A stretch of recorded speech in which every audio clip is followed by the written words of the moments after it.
morning.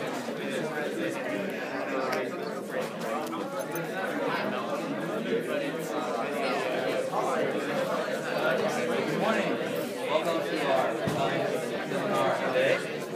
Good to see you all here. If you got an open seat in your row or something, nobody's in there. Some people are sitting on the chairs, desks and stuff. So if you have empty places in there, slide in so that'd be appreciated. All right, today we have with us Dr. David Jack from Baylor University, mechanical engineer. When I talked to him back in the summer, June or something, we're all excited about him talking about his work with single-wall carbon nanotubes. Yes? But then last week when I talked to him, he said, "Do you think anybody will turn out the interest in 3D printers?" We don't do that kind of stuff here. So he's telling you a little bit about 3D printing from his perspective at Baylor. Before he does, let's tell you a little bit about him. He got his PhD in mechanical engineering, aerospace engineering from University of Missouri in Columbia. And if you've been paying any attention to the news, right, you know, there's lots of things happening now at the University of Missouri there. So if you come and join us for lunch, maybe you can get another take on what's going on there. He also got a master's from the University of Missouri, not just one, but two. He's got one master's in applied mathematics and another in mechanical and aerospace engineering. He got his bachelor's degree from the Colorado School of Mines. And where do you think that is? Colorado. Yep. In fact, he got 2 bachelor degrees from the college. You know, this guy's so busy, he always gets 2 degrees wherever he goes, maybe 3. So how many degrees will you guys have when you graduate?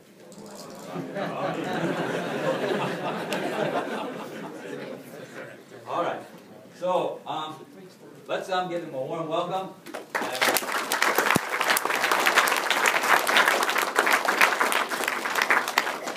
Well, thank you very much for that. This first picture here is kind of an overview of some of the work that goes on within the research group I'm part of at Baylor. And you can see it spans a lot of different applications, a lot of different length scales, a lot of different areas, but yet there's something that's core to all of this. This is all inside the materials area. So we deal with complex materials. Materials that don't follow your standard stress strain, simple equations, sigma equals E epsilon, but something a little broader than that. A lot of these materials are time dependent, and a lot of these materials are temperature dependent, chemistry dependent. A lot of them have some very unusual phenomena depending on the length scale and time scale you're focused on. And so what we're going to talk about today, when I say the word fused deposition modeling, this is as 3D printing. This is a very small niche, by the way, within the 3D printing area. This is the niche that I walked down the hall and saw all the 3D printers that were there. All of those are a niche within the broader 3D printed field. Those are also part of this fused deposition model. Now that, for what I'm going to talk about today, is over here. And you might not think of fibers as being part of this 3D printing process. So it's something over here, and then something over here that we're going to deal with, this multi-scale structural response. So I'm going to try to tie these two together through 3D printing. Now, not to be misleading, if any of you thought I was coming here to talk about single-wall carbon nanotubes, to be fair, I threw a curveball asking that question if there's any interest in it, but I will get to some stuff with single-wall nanotubes at the end. So if that's what you're focused on, you got to wait till the end to get to that one, and I apologize for that. But we do other stuff too. We've also done a lot of work with a variety of different sponsors and different projects. So I'm just going to show you one project, one small niche within this broader group. So if you didn't know, this is LeTourneau. I'm guessing that one you knew. This is where Baylor is. The stars are the exact same size. I made sure there's no difference in aspect ratio. The only difference is color, I promise. We're this school between Dallas, Fort Worth area, and Austin.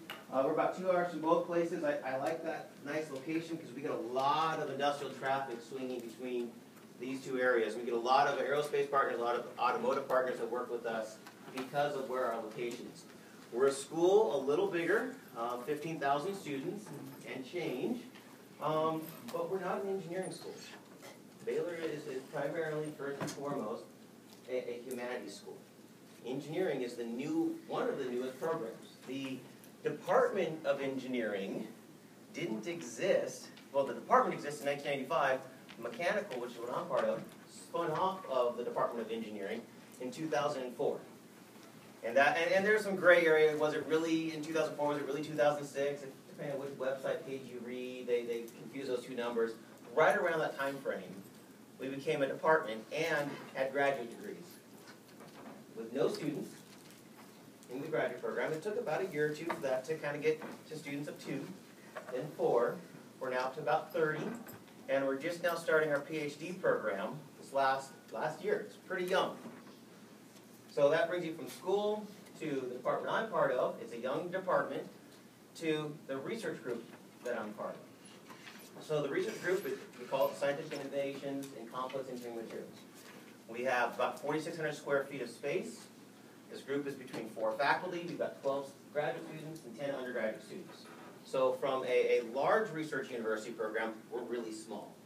From Baylor's perspective, we're a pretty decent size. They like the size. They like that graduate and undergraduate ratio of about 5 or so to 1. And so we're right near there. We're maybe a little big, a little low, depending on which day of the year we're talking about. So I'm going to briefly show you a little bit about me.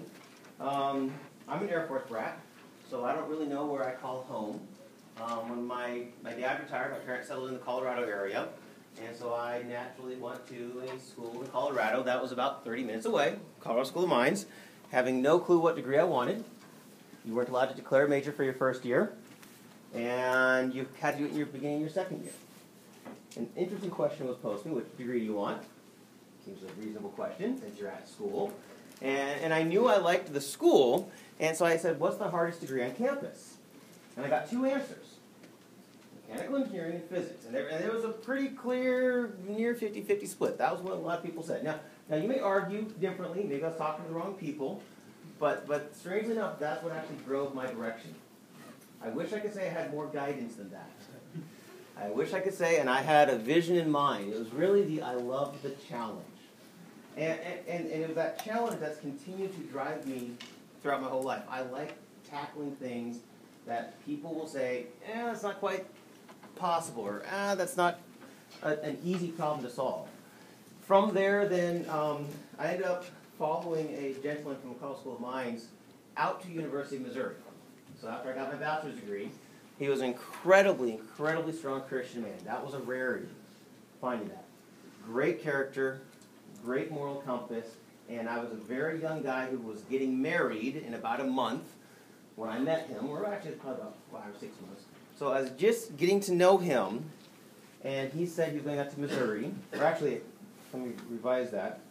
I just was getting to know him and got married, but I knew I was going to keep working with him because he told me, first and foremost, that family marriage is the first thing. So when I was going to be doing my graduate studies, he was more than willing to let the graduate studies slide to make sure my marriage was going well. That's a very unusual philosophy for a lot of faculty. Well, then, after we got married, I want to say it was maybe a month after we were married. We were married March 1st, and I want to say it was early April. He said, I'm moving to Missouri. And I said, okay, I don't think so. I'm not going. I went home to my wife. We'd been married for a month. We were just getting settled into married life. And she said, okay, when are we going? We went. Thank goodness. So I followed him out and absolutely loved every minute. That was the best thing. It was one of those things where I wasn't planning. We were following where God was leading us. And God was leading my wife a lot faster than he was leading me. I'm very bad at listening to him. My wife is far better than I am at this. Followed him out there, got my PhD underneath him, and 2 years ago, hired him to come to Baylor. So he's now a professor at Baylor. My absolute favorite faculty member I was able to hire. That was one of the coolest things. So let's get into, we've got some equipment there. I think I'm in a room of physics, chemists. What other departments do I have in here? Biology, engineering, materials. I bet there's something on this list that you've seen and enjoy and have fun with, and I'm hoping there's some things on this list that you have no clue what they are. Chemical? Oh, we can't forget chemical. Chemical, definitely. I do a lot of stuff with chemical engineering. Actually, I do a lot of stuff with polymers. So if you look down this list, if you were a polymer scientist, you go, okay, this is a polymer scientist lab. But I've had people who are into thin film depositions who think of this as something else. Now, what's interesting is I'm not an experimentalist by trade. I'm a computational modeler. I'm a mathematician. My entire studies were all hardcore, never stepping foot in the lab. It was all theoretical mathematics and applied mathematics for engineering. So this has, I've been brought, I don't want to say kicking and screaming, I jumped right into it, but I was definitely not prepared for the experimental side. So, this is stuff we've picked up over the last few years, so we can do a lot of areas. Where I like to sit is a halfway point between the experimentalist and the modeler. Because I realized as a modeler, I was doing these great, wonderful, phenomenal models, only to find out that they were absolutely worthless to the real world. And then I talk to experimentalists who are able to capture amazing, phenomenal data, and then you say, what do you do with it? You measure more. That's not the ends in my perspective. I like to, what's the application? What do you do with these things? We're trying to sit right in the middle of these two areas. So let's talk about specifically the topic I'm supposed to be discussing, the idea of 3D printing. Now, I'm going to very narrow this into something called fused deposition modeling. This was part of a talk I gave at the Automotive Composites Conference and Exhibition. If you are into 3D printing, it is definitely taking the automotive industry by storm, kicking and screaming. They are not happy with this technology as of about 3 or 4 years ago. A gentleman at Ford, I remember he was one of their chief scientists, he said, point blank, about 3 years ago, we will never use 3D printing in the automotive industry. Ever. That is a strong statement. Last year, he was at the same conference. He says, I'd like to introduce you to my colleague who's doing stuff with 3D printing. She has convinced me how wrong I was. Because in a few years, we're going to do 3D printing, but not the little stuff. They have to do something different. You can't make a worthwhile 3D printed part out of plastic that I can't beat you with injection molding and pass it up in capabilities. You can get me complexity, I can get mass production. I can make a part with a cycle time of about 7 seconds. And I can make 5,000 parts at once if I have enough molds. You never do that 3D printing. It's too slow. I have a machine that's limited by inertia effects. I can't move the head fast enough to do that. So that was what he was looking at, was the idea of using this head to mass produce a part. Not going to work. The other thing is, have you ever left the head on by accident when it was off the plate and you just poured polymer out? It's a lot of fun, isn't it? They call it purging, because you're cleaning out the nozzle. No, I just do it because it's kind of neat, the shapes it makes. Well, if you do it long enough, you start getting enough plastic there. There's really not that much, though. The feed rates are really slow. So if I have a spool of about, if you buy something from MakerBot, they sell you a 2-pound spool. 2-pound spool, you just turn the machine on and let it go. It's going to take several days to empty out a 2-pound spool of this constant 24/7 printing. Automotive says, well, look at your technology, you can do 100 pounds an hour. It takes me several days to do 2 pounds in the MakerBot, and I need 100 pounds an hour for it to get automotive technology. We're talking different orders of magnitude that aren't even worth discussing. So that's what this is about. This is about making something that we can now put into the automotive industry. So, I've got a video here. I'm hoping the audio doesn't come on because I don't need to hear the audio. But this is something that comes out of Oak Ridge National Lab. Something called the BAM process. By the way, that's a car. That is a full-scale car. This is not a toy. It is not this. That thing is big enough for me to sit in. There's the car when it's done. Pretty cool. Pretty sweet. That's what they want to do. That car took 48 hours to print. 4 hours to print? 40 hours? It was 40 or 48. We'll just round it off to 40-ish hours to make that car printed. They printed it at this big trade show. Imagine the size of the printer, by the way. not carrying this around in my backpack. I'm not walking around campus with this thing. This thing's made by Cincinnati. It's huge. It sort of fits, it would fit in this room. I think it could fit maybe down here in this lower stage, cut out the first 4 rows and you could drop it in place. It's a pretty good sized machine. And they're hoping to sell a handful of these. I think they've got orders for 5 or 7 of these machines. There's different companies looking at it.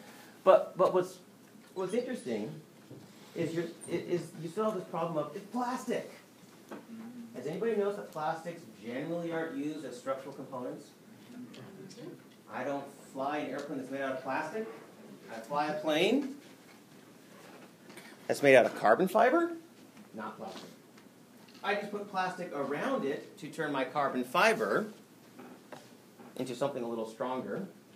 This is, by the way, this is cut from a part of an aircraft. I'm not exactly sure which one this is. I know it's part of the fuselage. They wouldn't tell me what plane it was cut from. I have a window that I cut out. It was from something that an aircraft company up in Wichita makes. This one was just given to me. We do a lot of testing on these things. Notice, can you see the brown color in the middle? This is not carbon fiber. You see the black on the outside? That's carbon fiber. Notice how thin the carbon fiber is. This is all that separates you from the world at 36,000 feet. If you fly the Boeing 787, the most amazing plane in the world. Okay. I want that property, which is absolutely phenomenal. This is the wing spar. This is what holds up part of the wing. This is a structural composite. I want structural composite strengths that are better than, lighter than steel, but I want it in that. You don't get that yet. I don't get those wonderful properties. Instead, I get these fun little things. This is something from Thingiverse. I printed off. Great little building. I had fun. We made an entire chess set of squirrels. I don't know if you've played in Thingiverse enough. You can do this. I mean, I want to take this technology and put it there. So the way we're going to do it is we're going to include carbon fibers inside of this polymer. We're going to mix this in somehow. I can't do this for the thin stuff. I can't do this on the MakerBot. You go out and buy, there are 3 or 4 manufacturers that sell carbon fiber reinforced some things for 1.75 millimeter, which is your MakerBot type, or your solid doodle, or that's the standard filament size. Those aren't carbon fibers. Those are milled carbon fibers. They have an aspiration of about 4 or 5. This long relative to this thin, that small to fit through the nozzle. They're worthless structurally. It actually turns out it makes your part weaker. Not a good selling point. They don't tell you that one. But we can show you that it makes your part weaker. We want long fibers. Long on the order of aspect ratios of about 200, where any of that is length divided by diameter is 200 or higher. I can't fit that in a standard nozzle. I can't compound my polymer to get that to work inside my standard MakerBot. Instead, I've got to go large deposition. So when I say large deposition, my extruded filament is about 1/4 inch. The machine we have running in our lab extrudes at about 20 pounds per hour. The machine they have at Oak Ridge, they're just now at the 100 pounds per hour thing. They're just at 100 pounds an hour. That is phenomenal. That means you buy these things in big old crates. I buy them in 55-gallon drum barrels of polymer, mix it in, and it takes me about 6 or 7 hours to empty out that entire barrel of plastic. That would take you lifetimes on the 3D printer. So I want to add in carbon fibers out here, down here, and I don't know if you can see, maybe in the front row, see that little tiny, weird, slightly faded line? If you squint, and some of you are saying yes, but you can't see it. Maybe some of you in the front can see it. There is a line right there. Turned out about 3 hours afterwards, you took the entire car up and split it in half. Not a good thing. All right, has anybody done a print where you have this beautiful, complex shape and something goes, whoa, warps up? Yeah, that's also a problem. That's only 1,000 times worse with a size like this. Because I have so much mass I'm putting down, it has a lot longer to cool down. And now I have multiple layers at multiple temperatures as opposed to the previous layer. It's getting worse the bigger we go. So this is a big problem. So here's my goal. My goal is, number 1, can I predict this thing called dice whip. You squeeze the fluid through a nozzle, it gets bigger than the nozzle itself when it's done. Can we predict that? There are analytical expressions to do this for simple geometries. We want to do this for this thing and bending over. That's number one. Number two, can I predict where all the fibers are? Because if I can line up the fibers the way I want, I get some benefit. I'll show you those benefits in the next slide. Goal number three, really effective properties. That's what I really want. I don't really care about the fibers. I don't really care if I can predict the dice well. Can I predict what the final thing looks like and behaves like? So there's benefits. We talked about some of these. Yay, higher strength. Those are great. It's actually this subtle little bullet right here, this decreased balanced CTE, coefficient of thermal expansion. Most materials, when you heat them up, what do? They expand. You know the carbon fiber does the exact opposite? You heat it up and it does this. It has a negative coefficient of thermal expansion. So let's think about this. If I have a print bead, it's hot. When I lay it down, it's molten. When it cools down, what's it going to do? Shrink. Okay? Let's put another layer on top of that. I put it on top, it cools down. I put another layer on top of that, it cools down. The whole part wants to bend upward. What if I had something that didn't change size with temperature? That's its subtle benefit. It's not just the strength, it's the ability to have no thermal expansion. It also has, there's some interesting thing I can do with this idea of thermal conductivity. I might be able to enhance this so I can, now this is the polymer side, so that I can have the chains between each individual layer of polymers entangle or diffuse just a little bit longer, just a little bit more. So if I can keep this thing hot a little longer, I'm going to get between layers stronger properties. So there's kind of the secondary benefit of this thing. So we have structural things, we have dimensionality or non-warping, and maybe this ability to strengthen between the layers from this one technology. Downside, these fibers, they change as I flow through this part. So I'm now going to have to play some games with how to predict this. And that's where I come in. Remember, I like math. This is all the qualitative stuff of, in general, it does this. So, now we get to modeling. All right, typical Newtonian fluid. I squeeze it through a cylinder. This is axisymmetric. It expands. I can go to some nice textbooks. Here's a great one, the Journal of Non-Newtonian Fluid Mechanics. There's a great paper that covered this. It's part of standard textbooks if you get to some advanced fluid mechanics courses. Closed form equations that say how does this thing swell relative to the initial diameter. Very well understood, very well accepted. But there's no good way to get this other than you go to the experimental lab, you squeeze it out, take a picture. There are some analytical ways of doing this, but there's a lot of, and here's my empirical coefficient, I have to go test in the lab. There's not a good way to predict this straight up from my standard flow and my mass continuity and my momentum equation. It's not a good way to closed form get the shape of that swell. But it turns out from our perspective, everything that's cool that happens with the fibers, all is because of that. So the one thing I don't have an equation for is the one thing I want more than anything else to be able to design around this thing. That's a problem. And then we start getting to non-Newtonian, and yeah, it just gets lovely fun. Polymers are definitely not Newtonian fluids. So they get even more fun and exciting there. So we do this from a different approach. We say, what if the shape was a certain way? If I have the right shape, there should essentially be no stresses. It should flow freely and smoothly. So if I knew the right shape, there should be no stress here on the flow. It should just move as it's in air. So if I knew the right shape, zero stress. I'm going to guess a shape. I'm going to guess wrong. I'm going to see what the stress is. I'm going to change my guess. See what the stress is. Change my guess. See what the stress is. Keep going until I get absolutely no stress. Optimization. We have an optimization scheme wrapped around a finite element software package with finite elements. Does anybody take PDEs, partial differential equations? Does anybody has heard of those? Let me rephrase that. Has anybody heard of partial differential equations? Has anybody heard of ordinary differential equations? Anybody heard of differential equations? Great, we found common ground. Okay. Differential equations are great, wonderful mathematical expressions that say, here's how this system behaves. Some scientists said that this differential equation matches their physical system. Well, that differential equation, okay, that's what those little weird D's are. That differential equation describes how things move and swirl inside of the flow. So, we want to solve these differential equations. If you take ordinary differential equations, you're going to find that there's a very small group of problems you can solve. So this is actually, I'll jump back to my undergrad days. I walked in to school, I said, okay, I know algebra, I want to know how to do everything else and solve problems. So, calculus, okay, calculus, I'm going to learn to solve more problems.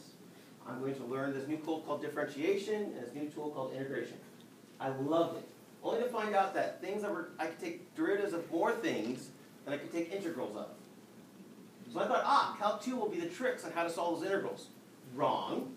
It was how to solve multidimensional integrals and series.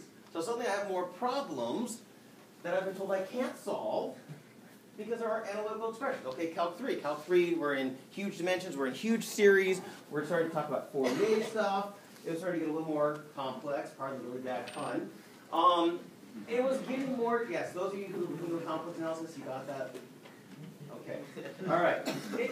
It got worse. And then I said, okay, different equations now I'm going to be able to solve all these things. What I found was I basically had all these wonderful tools, and they only worked for a smaller and smaller and smaller and smaller subset of problems. I could not solve anything with my PDE tools. It was so frustrating. And then came along this thing called the computer that does numerical approximations to these things that I can't solve. And that's where we get in there. So we use this tool called COMSOL. This is a fine element software package. We write most of our own code, but then we run it up against this thing because it's much easier interface than writing your own code. If you've ever written code, it can be large and clunky, but you can do far more problems than you can than some of the commercial code. So we use the commercial code. We also have our own code that we use to write this in. We guess things. We go into MATLAB, we do a minimization, we go back to find elements, check what we did, and we just keep doing this cycle until we get there. So a typical problem says, define the flow domain. From the flow domain, run the find element problem. Define your boundary conditions. So this is an axisymmetric problem. No slip here, because that's inside of this die. And then slip out here, so that's outside of the die.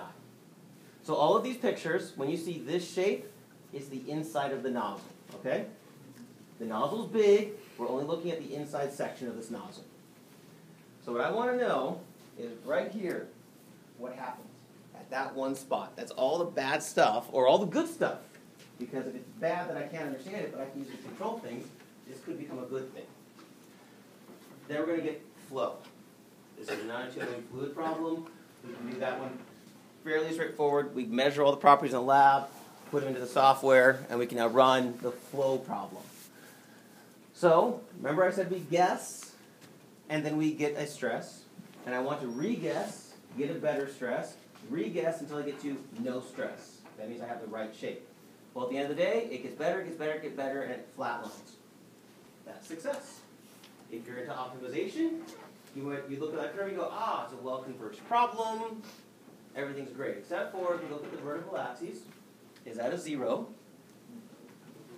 No, it doesn't go to 0. It goes to 4 and change. That baffled us. Oh, that baffled us. So we said, let's plot the stress distribution along this length. Now, what's interesting is as I go along the swell, so this is going from here down, all the way over here I have 0 stresses.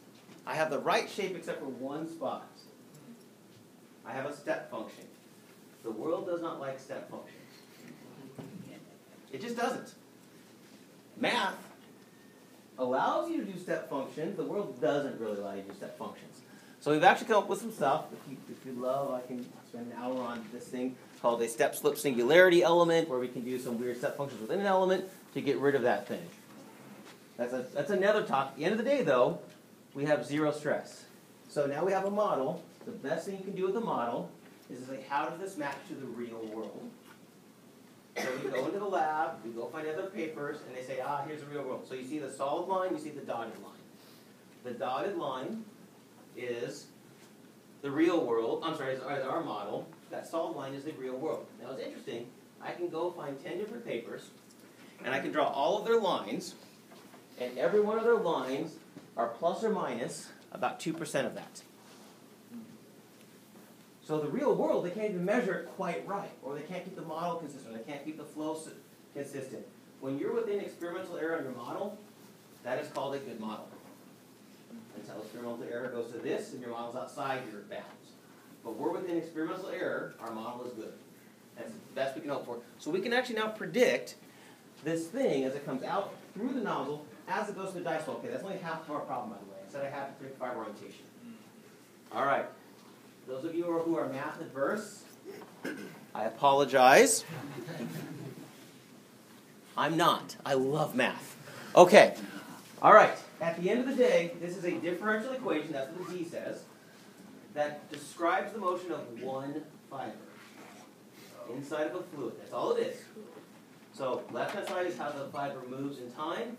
Right-hand side is what I know now. There's stuff with flow.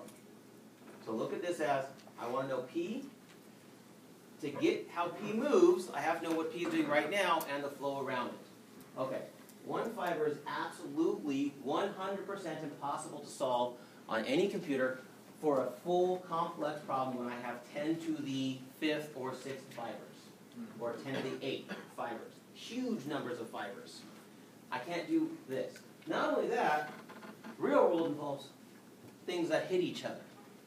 There's more than one fiber there. Now the math, I have to do something called an orientation homogenization approach, where I smear this out and look at the probability distribution function. So if you're into statistics, this is different equations of statistics. Again, scary, maybe, or maybe you're going, interesting. Left-hand side is, how does the fiber distribution move? The right-hand side says, how does this fiber distribution respond to flow and other fibers? So I take something that is mathematically or computationally impossible to solve, something that can be solved in the order of hours. Orders of hours are good because I'm willing to wait orders of hours. Not good because it's only for a very, very simple flow. For that simple geometry we did, this axisymmetric flow problem through, to do it this way would take something on the order of about 400 days.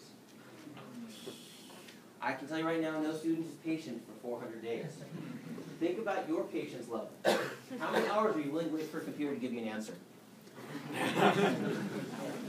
How long are you willing to wait for a web page to upload? Or a YouTube video to download? Or your homework problem that you're supposed to be doing in MathCAD, Mathematica, MATLAB to be done? 5 seconds? Okay, that's about what most engineers probably are like. That they're not willing to wait long. So instead we do these averages of the distribution of individual fibers. Okay, now we've taken the computational problem, we can now solve it much faster. The nice thing is they have a number. So if you completely tuned out of that last slide, that is okay. I want you to remember this thing right here. This thing says, if I have a completely random, I get a 1/3 on the diagonal terms. So 1/3 is your one number you need to remember. The next number you need to remember is if I have a 1. The 1 says perfectly aligned along that direction. So this is perfectly aligned along the 1 axis, or the x1 axis, or the x-axis, whichever coordinate system you prefer. It's perfectly aligned. So you have two numbers you have to remember. A 1, a 1/3, and a 0. That's a third number, by the way. 0 says I have no alignment along that direction. Okay? 0, no alignment. 1, perfect alignment. 1/3, random. If everything is aligned this way, these are carbon fiber, which way do you think it's strong? Along the fibers. Which way do you think it's weak? Opposite the fiber direction, or transverse to the fibers. So I want these things to be lined up in the direction I'm going to be loading it. I want to control this. I want to control this by how I make this. So we're going to predict fiber orientation. Okay, these things are computed a little faster. We've gone from hours and days to seconds. Woo. Okay. By the way, I love this stuff. I'm sorry. I'll skip most of it. What I want you to see is we've taken one fiber to a distribution of fibers, to averages of probability distributions of fibers, to now have numbers. because it's the numbers I need to interpret the results. So you ready for 5 seconds of mind-numbing mathy stuff? I have things on the left side that equal things on the right. The problem is the things on the right, I don't know all of them. To get the things on the right, I need to solve this equation. Notice there's 1, 2, 3, 4. I need to solve that thing. That thing has 6 things I don't know on the right. Okay, the next one has 8. The next one has 10. Anybody done Taylor series? In Calculus 1, Calculus 2? Taylor series, the beauty of Taylor series, it says I have an infinite series, and every term from here over to infinity is so small it's 0. Let's truncate it off and call it good. And that's what Taylor series, and that's what you use the Taylor series for, right? That's the wonder of Taylor series. Everything's 0 at some point. Zeros are easy to calculate. Here's the problem. This series, every term is the same order as the previous term. So that's like saying, let's take a series of 1 plus 1 plus 1 plus 1 plus 1 plus 1 plus 1 plus 1, throw everything over here, pretend it's 0, and call it good at 8. That's a bad truncation.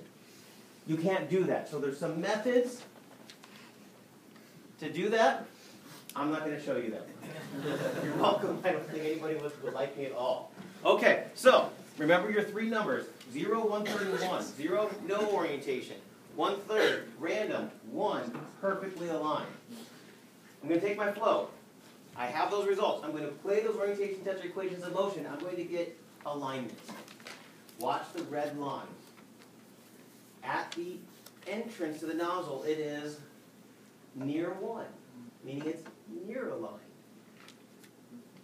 As I go from the nozzle into this, what's called the convergence zone, so now it's being neck down, is being more aligned. This is good. I like this because I want high strength. As I get to the end of the convergence zone, it's really aligned. It's almost perfectly aligned. I could not be happier from a structural mechanics perspective. And then I get to the end. It still is mostly aligned. Every model up to this date stopped right there.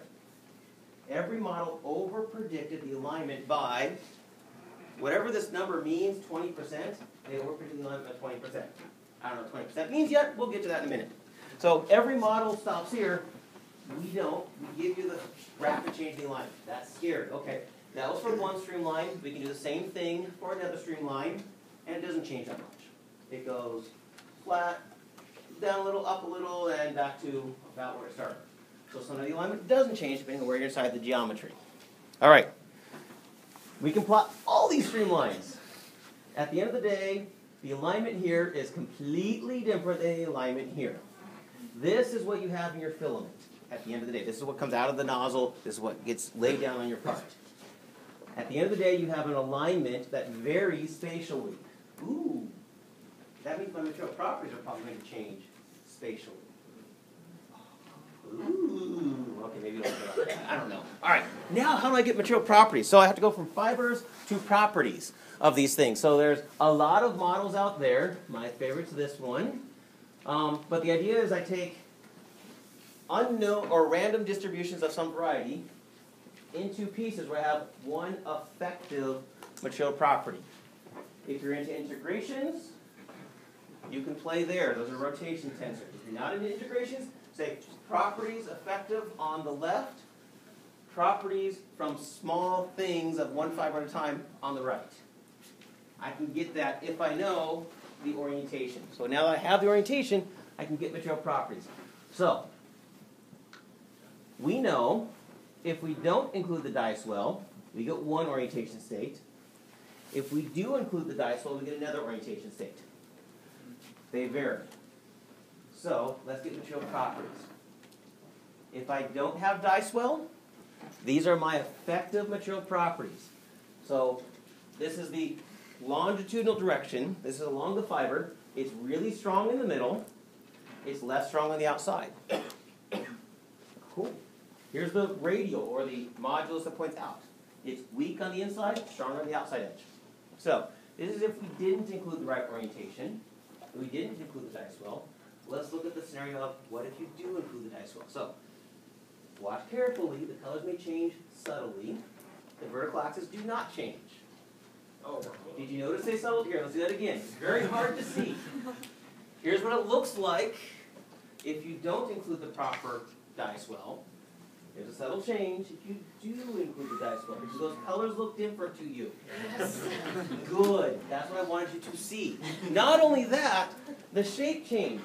So before it was really strong here and weak out here, now it's the complete opposite. It's strong out here, here, okay there.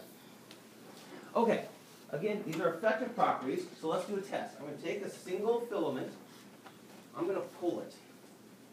I'm going to measure the resistance to its loading. So if you're into tensile testing, if you go grab some cool machines, you will pull and twist and do all these tests on these things. I can do the exact same thing in the computer, telling you exactly what you're going to get in the lab. And at the end of the day, I have, if I don't have die swell, I have numbers. If I do have die swell, I have numbers. If you go back and forth, virtually every one of these numbers are off by about 15 to 20%. About. So the answer is it matters for this one particular geometry, for this one set of fibers. We've done some other stuff that's much more appropriate to what's being done out at Oak Ridge, and the difference is about 40%. If you don't model it properly, you're off. You end up over-predicting the partability by about 40%. Now, as an engineer, we deal with factors of safety. I say, I know it's going to fail at 1, so I'm going to be safe. I'm never going to load it above 0.7, whatever this is. That's safe. Well, here's the problem. You think it's 1, it's really 0.6, and you don't go and you load to 0.7. That's where that problem shows up. So we're actually able to get the properties much better. They line up very nice with what they measure experimentally for their system. So, conclusions for 3D printing. Our goal was to be able to predict the die swell, predict the fiber orientation, and predict the material properties. We did this by taking this is actually, for whatever it's worth, does anybody have a MakerBot? Now, does anybody know what I'm saying when I say the word MakerBot? Yes. Okay. All right. This is the exact nozzle they sell. We sliced the thing in half, 3D scanned it, and got the exact dimensions of it. Turns out we probably should just use calipers, but it's way more fun to grab saws. So, we got their dimensions just because we had the nozzle. It was fun. We went from there. We now do the flow model. From the flow model, we get the fiber orientation. From the fiber orientation, we get the material properties. And if we do it wrong, the normal way, we're off by, for our one scenario that we show here, by about 15%. For other scenarios, other scenarios, I could put in more carbon fiber, I could put in less carbon fiber. I could change my plastic. You could have, let's see, if you're probably playing with PLA or ABS. Those two, PLA is great. It's an organic polymer. They make it up at NatureWorks. It's made of corn. ABS is great. It has better thermal stability issues. They're the same. We don't use that. We use something that Eastman makes called Amphora. It's better for large volume stuff. The PLA is not good for large volume PLA. It can use carbon fiber naturally. You have to do some type of sizing. So we have to change it. But at the end of the day, you've got to include the whole thing in the model. At the end of the day, we can predict reality. That means I can now go back. I can change my nozzle. Make my properties better. Or worse. Hopefully not worse. But I can now design my nozzle, not having to go into the lab, machine out a new one, put it into the machine, rerun the machine, go back to the testing thing, pull it, and say, oh, it's better. Good. I can go into a computer and just change this. I can tell the computer to go run off 1,000 scenarios of different nozzle shapes, tell me which one's best, and we'll make that one. Never doing it in the lab. We'll make one at the end of the day. Okay. With that, complete shift of topics. Because at the end of the day, I think it may have been suggested that there's something with single-wall nanotubes. So, this is a very diverse group in the research lab. I'm watching the time very carefully. Single-wall nanotubes are wonderful. They're the wonder material. Great structural properties, great thermal properties, great electrical properties. They're going to solve all computer issues. They're going to solve all thermal issues. You're going to use them to make a space elevator. You are going to put them on an aircraft for lightning strike protection. Lightning strike is important because planes fly through lightning storms and they will get striked or struck. This is a big problem. Fortunately, planes are made out of great electrical conductors, but they're made out of aluminum. So current is constant, V equals IR. Power equals IV, current times voltage. I is constant. I shift around my equation, I get P equals I squared R. Right? A couple of you are nodding. Yes. I squared is constant. What does P do if R is non-zero? It's really big. P equals I squared. R, lightning, has constant I. Big I, big power. Where do you think the power goes? Burning holes in aircraft. R has to be 0. Let's make that out of aluminum. Aluminum is absolutely wonderful. Aluminum's great. It has 0 electrical conductivity, essentially. Anybody heard of the Boeing 787? Yes. What's it made out of? Carbon fiber. And carbon fiber is inside of what? It's not just carbon fiber. It's not only this. Plastic. It's made of plastic on the outside of the carbon fiber. Carbon fiber is an okay electrical conductor. Plastic is an insulator. What's its R? I squared big times R big means power really big squared times big. Power big. What that means is you get holes in the aircraft. So what you do is you put the sacrificial layer of copper on top of this thing, or some other sacrificial material, serving absolutely no purpose structurally. Only purpose is for when I do get struck by lightning. Wasting several thousand pounds on that aircraft. Several thousand pounds I could use for less fuel, smaller engine, more passengers, more luggage. I don't want to waste that. I would love to not do copper all over this thing. So instead, the Air Force's thought was, what if we want something with carbon nanotubes? They are the wonder material. Let's do it. Best way they can do it was lay down on a flat sheet. It's a great way. Worked out really well. They spent many years, many being maybe about 15 years or so of investment into this technology. And they kept getting better and better and better and better and better properties, and then they started to level out.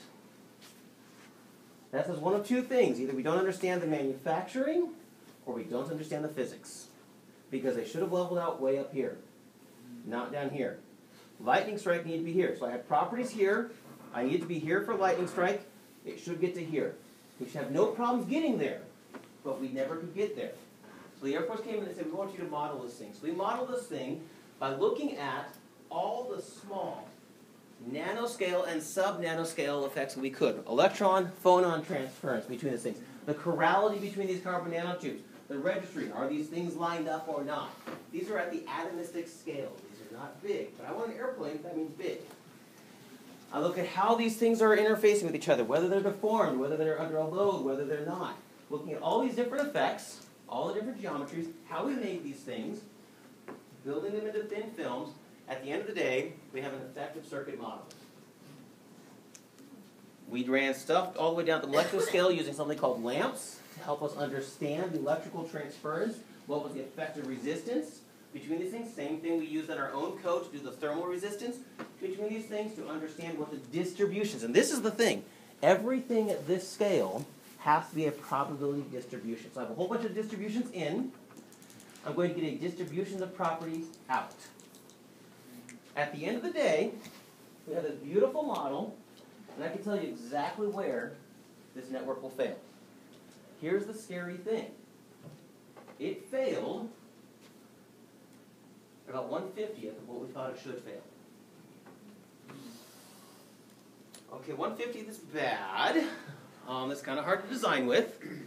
So I go from there, and I said, let's build this thing up to a macroscopic scale. So then here comes this finite element thing. This finite element thing builds up small stuff down to big stuff. I'm solving partial difference equations to get really big. And at the end of the day, we did an actual test of a coupon. I write down the length. I want to, okay, 2 centimeters. 2 centimeters, this big.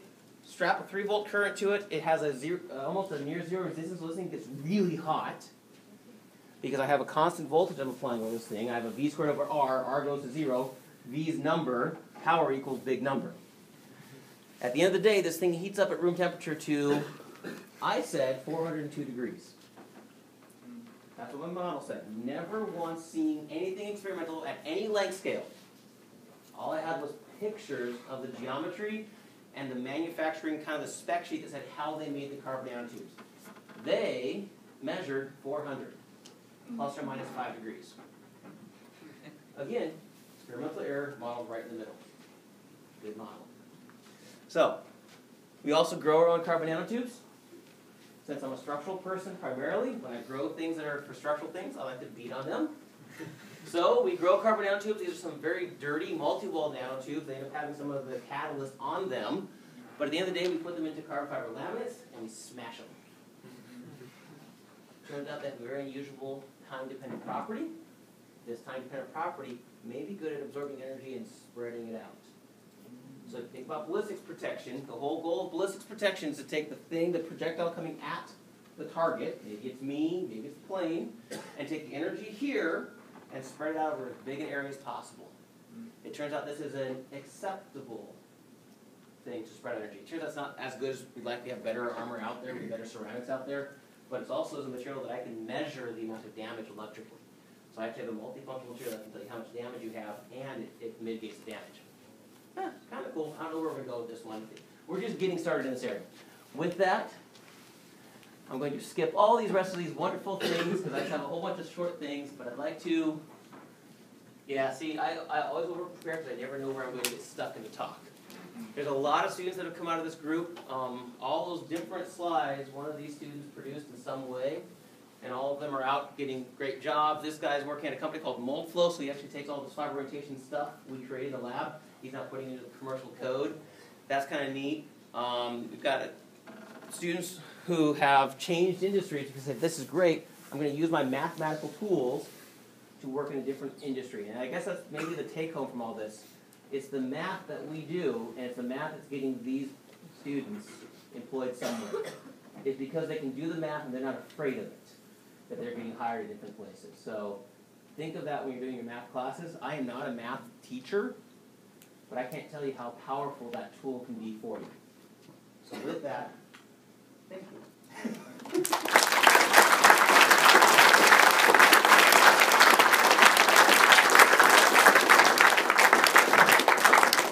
So I have time for one or two questions here before we break for lunch. Do you have a question from the audience? There's one. So if you're putting out even if you can get all the fibers oriented one direction, you're still going to have very few fibers in between your layers, correct? That is correct. Is that going to shear off Yes. much more easily at that point? Yes. Is there anything you can do about that? Yes. Okay. Yes, absolutely. Those are all the problems, and yes, there's ways around it. We've got 3 different things we're working on. One, we're preheating the layer below as we come across it to increase polymer chain diffusion between the layers. 2, we're actually putting a chemical coating on top of the layer right after we print it out to basically burn off the top layer where we print it out so you have the carbon fiber sticking straight out of the layer so you can deposit the next layer and smush it into the next layer of carbon fibers. And there's another technique using, it's very similar to the idea of, they do this in metals, the friction welding concept. But we're able to do this with ultrasonic. So very high frequency, higher carbon ultrasonic can actually cause things to agitate and point out too. So there's a couple techniques, but it's which one's cheaper. And which one works too, I guess that's the word. Yeah. Right. One more question, final question for us here today. Yes, in the back. So the 3D printing that you're doing in the large scale, Yes. what exactly is the energy input ratio as to what comes out as compared to, say, molding or whatever is generally done before this? Orders of magnitude less. And the reason why, when I do injection mold, I have to heat the whole thing and cool the whole thing really fast. If you do any 3D printing with ABS, you have to heat the entire build volume. That's why you use PLA a lot of, because you don't have to do that. Sometimes you heat the bottom plate, but I don't have to heat. I only have to heat the 1 bit of what I'm melting at that moment in time. So I have a much smaller concentration of energy in one small region. So orders of magnitude less. Yeah, great observation. So now it is time to concentrate on lunch. So we'll see you all over there at 27. Thank you.